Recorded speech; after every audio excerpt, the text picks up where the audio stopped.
आप हम सभी नित्य और परम धाम चाहते हैं। हम ऐसा चाहते हैं कि जीवन में निरंतर प्रसन्नता हो, निरंतर आनंद हो, और इस विषय में लगातार भटकते हैं।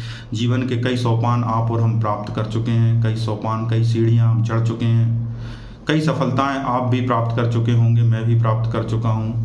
परंतु हर बार ये लगता है कि जीवन अधूरा सा है, अभी कुछ प्राप्त ही नहीं हुआ है।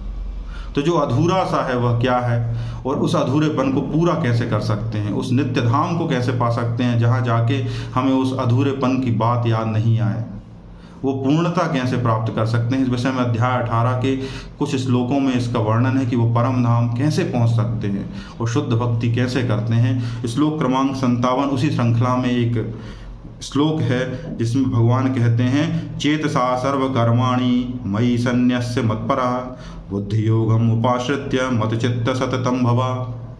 सारे कार्यों के लिए मुझ पर निर्भर रहो और मेरे संरक्षण में सदा कार्य करो, ऐसी भक्ति में मेरे प्रति पूर्णतया सचेत रहो। तो ये परम संरक्षण है जो आपको सीधा मिलने को तैयार बैठा है। भगवान कहते हैं सारे कार्यों के लिए मुझ पर निर्भर रहो। तो किस पर निर्भर रहना है? नेताजी पर निर्भर नहीं रहना है। सारे कार्यों के लिए मुझ कृष्ण पर निर्भर रहो और मेरे संरक्षण में सदा कार्य रहो।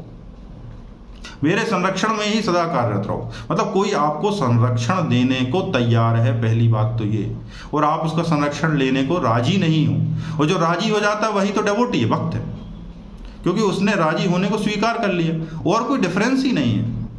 और अज्ञानतावश आप समझ रहे हो कि आप किसी और के संरक्षण में हो, किसी और के संरक्षण में होकर भी आप परमात्मा के ही संरक्षण में हो।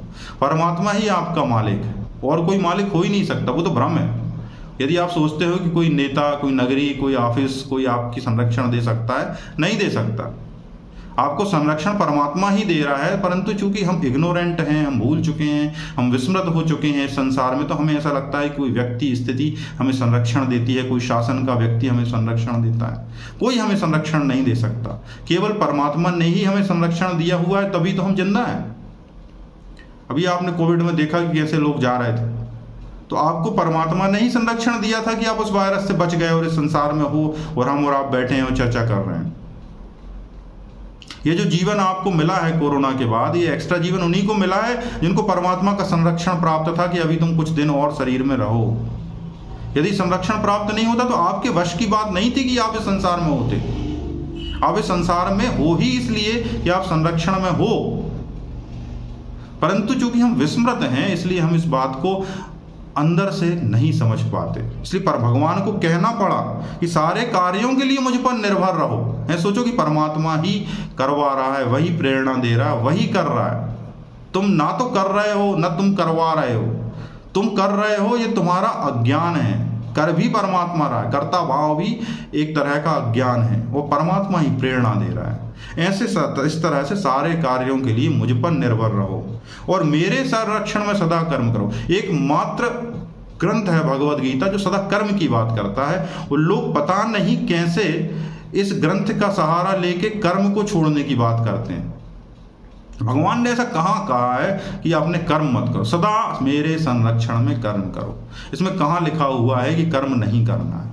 और यही भगवत गीता, इसी का सहारा लेते हुए लोग कर्म छोड़कर भागने चाहते हैं। और जबकि भगवत गीता का मूल उद्देश्य ही था कि अर्जुन को उसके मूल स्वाभाविक क्षत्रिय धर्म में लगाते हुए भगवत चिंतन करवाना भगवत गीता का मूल उद्देश्य था। उसका जो मुख्य किरदार है वो अर्जुन, वो चाहता है कि मैं संसार से निकल के समाधि ले लूं, भक्त बन जाऊं। भगवान कहते हैं कि आओ बेटा तुम चलो अपना कर्म करो। तो उस कश्मकश में ही तो गीता निकली है। और उसी कश्मकश में भगवान समझा रहे हैं कि मेरे संरक्षण में सदा कर्म करो और मेरी भक्ति के प्रति सदा सचेत रहो। सचेत मतलब कॉन्शियस रहो। भक्ति करते हुए भी बेहोश नहीं होना कि भक्ति कर रहे हैं तो बेहोश हो गए। मेरी भक्ति, ऐसी भक्ति, इसमें मेरा अपने कर्म करते हुए तुम जब मुझे याद कर रहे हो तो ऐसी भक्ति करते हुए भी पूर्णतया सचेत रहो, पूर्णतया कॉन्शियस रहो कि तुम भक्ति कर रहे हो। ऐसी स्थिति में तुम उस अविनाशी परम धाम को प्राप्त हो जाओगे। यह भगवान ने कहा है। भगवान तुम्हें संरक्षण देने को सदा राजी हैं। हम ही संरक्षित होने को तैयार नहीं हैं और हम छटपटा रहे हैं। आशा करता हूँ श्लोक का अर्थ आपके जीवन को और सुंदर, बेहतर बनाने में सहायता करेगा। श्लोक को सुनने के लिए बहुत बहुत धन्यवाद। हरे कृष्ण।